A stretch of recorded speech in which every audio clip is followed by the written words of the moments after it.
I've got an addiction to Manhwa AI videos, and it's all YouTube's fault. Why did they start recommending me 18-hour videos recapping Korean manga? Shifter, it's actually Korean comics, not Korean manga. That's racist. Does it even matter what it is? That's not the point here. These channels are starting to take over YouTube. The worst thing is that they are AI ultra automated channels. Even worse is that I can't stop watching them. The machines are winning and we can't stop them. It's all over for human race. We're completely done. People are choosing to watch these AI channels over actual YouTubers. And who can blame them? Nothing like hearing a monotone AI voice telling us about the events of some random comic. Who needs reading anyway? Just watch the cool images popping up while the video narrates it. Bottom line, don't get me wrong here. I respect the grift, but these channels are so low effort in fact that the creators themselves leave errors in the script and then the AI voice reads it. Correct the text for errors. I'll give this as an example. When I was listening to Solo Leveling, they left tons of check for errors in the script, so every now and then you hear the AI voice breaking character only to say, Please check and confirm that all corrected errors are according to your intentions. Correct the text for errors. So yeah guys, nothing like watching an 18-hour text-to-speech AI voice recapping on Solo Leveling and out of nowhere, correct the text for errors. Correct the text for errors. Enough yapping for a moment. Let's see how these channels actually work because I find it really interesting since their strategies are something else. This is some next level shit if you ask me. So let's go to one of these channels here. I've got my favorite one to serve as an example called Manhwa Outpost, and their names are always Manhwa followed by something else. Manhwa Fresh, Manhwa Synopsis, Manhwa Recaps, etc. First name Manhwa and second name whatever your mind can conjure. Anyway, this is how Manhwa Outpost and all of the others work. First, choose your favorite manhwa and read, let's say, 5 chapters. Let's say the most popular manhwa out there, Solo Leveling. After that, you'll make a real quick script recapping those 5 chapters, image for image. If you're ultra lazy, just want to maximize your profits, your language is big, green, Benjamins, then you can just go to ChatGPT and ask it to create a summary of those chapters. In my case, since I won't be making a Manhwa recap channel, I'll ask Big Daddy ChatGPT for a stupid prompt, for example, butt cream. I think that this channel Manhwa Outpost here is one of the least egregious since the script seems to be human enough and from time to time the author puts random memes, makes comparisons to other manhwa. What I'm trying to say here is that this AI channel is sentient. A funny guy. I've seen horrible, terrible recaps that refer to the protagonist as me and I, then go back to calling them he, she, they, misgender protagonists and other characters. I've seen that wasn't even touched by a human hand, straight from ChatGPT to YouTube. But I'm sure that if you guys get as addicted as I have, you'll also probably come across these atrocities. Anyway, after you have your ChatGPT prompt, in my case butt cream, you can feed it straight to 11 Labs. They've got a great text-to-speech too. It's passable as human being's voice to the terminally online like me. I'll probably know or suspect something's not smelling very human, but I'll still watch it anyway, cause I'm built like that. Anyway, here's the result of my prompt. Soothe, protect, and pamper your skin with our gentle and effective butt cream. The design is very human. Oh boy, me personally, I think it came out great. No, I'll one-up that, and I'll say that I don't think that I would have read it better. Anyway, you're pretty much done. Just copy-paste it into your editing software. In my case, that would be Adobe Premiere,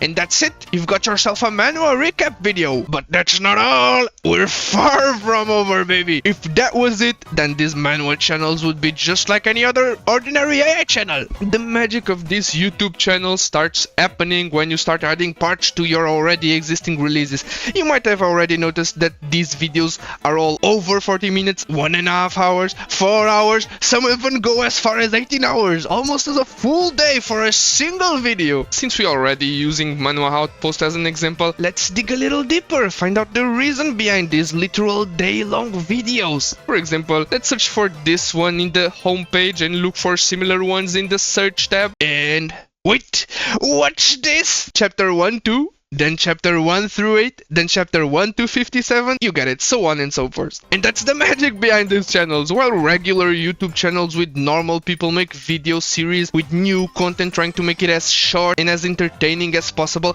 these YouTube accounts straight up copy paste their previous videos onto the next ones and just add new chapters over it. It's great for YouTube because right now they love to promote long form content, and every time that these videos add a new chapter, it's at least 30 more minutes to the already existing 2-hour video. People who already watch the channel instantly skip to the new part. People who don't get to watch 5 hours slideshow recapping Korean manga. And the best part is that unlike movie recaps that usually recap videos from Hollywood and make zero doubloons since they instantly get demonetized, these comics are from Korea. Most Korean comic book creators have absolutely no idea about the plagiarism of their work taking place right now on YouTube. Everyone wins at the cost of the Korean authors who have no idea that people overseas are watching their content through AI recap videos. But I guess that manhwa is a less known art form. Less known than manga. People outside would probably not even buy the comics anyway, so I guess that they are getting paid in exposure. Now let's talk a little bit about manhwa as a genre. Is it me or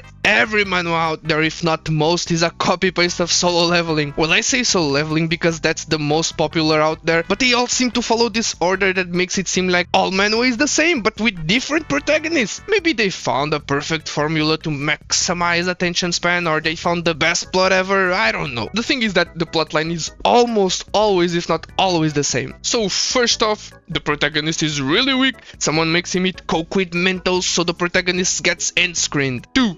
A literal pop-up appears saying system requirements fulfilled, and then the protagonist gets reincarnated with the ability that makes him ultra overpowered, game breaking even. And then 3, how could have I forgotten? The main protagonist swears revenge on the people who game ended them. And that's the plot for every one of them. It's the hero's journey but on steroids. The RPG-like system with quests, inventory, shop, etc. is so comical. It seems like it's copy-pasted between all of them. In our channel example, Manhwa Outpost, most if not all of the videos in the screen right now follow the exact same formula step by step. Reborn as a Barbarian is about a guy who spends his time in the hospital, gets teleported to an RPG world where he's OP barbarian and has to complete dungeons to find out who put him in that game world. Is OP, by the way. Civil engineer reincarnated in a medieval city is literally what the name suggests. He also has game system with quests and all that mumbo jumbo. It also has dungeons. How could have I forgotten? And is also OP.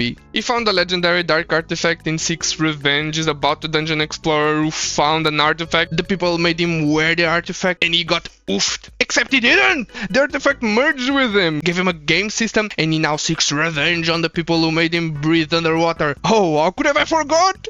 Silly me! He's OP as you get the picture. They are all ultra OP, get reborn in RPG world, where they are literally the main character and all of the others are NPCs. It's funny and in a way cosmic justice like. You know, the fact that the manhwas seem like they are all copy-pasted between each other and then the people take advantage of it and make entire YouTube AI recap channels around these comics since Koreans probably don't know about it. Also passes as manga. It's also good but isn't as well known, so most people don't know about it. So if you're talking with your weeaboo friends about manga, they probably all know about all of the manga and anime out there. Even the most underground ones who most people have no idea about.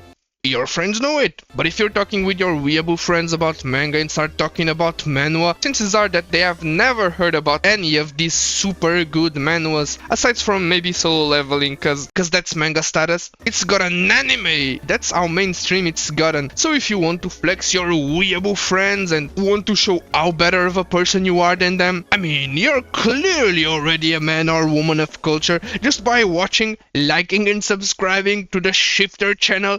But if you want to assert your dominance even further, start watching manhwa. Guarantee you that most of people will have no idea what it is. Hell, if you're imaginative enough, just make up one of your own. Just make sure you stick to the formula of the weak character who gets a second chance at life, swearing revenge on the wrongdoers, and make sure you make it an RPG setting. And you're set.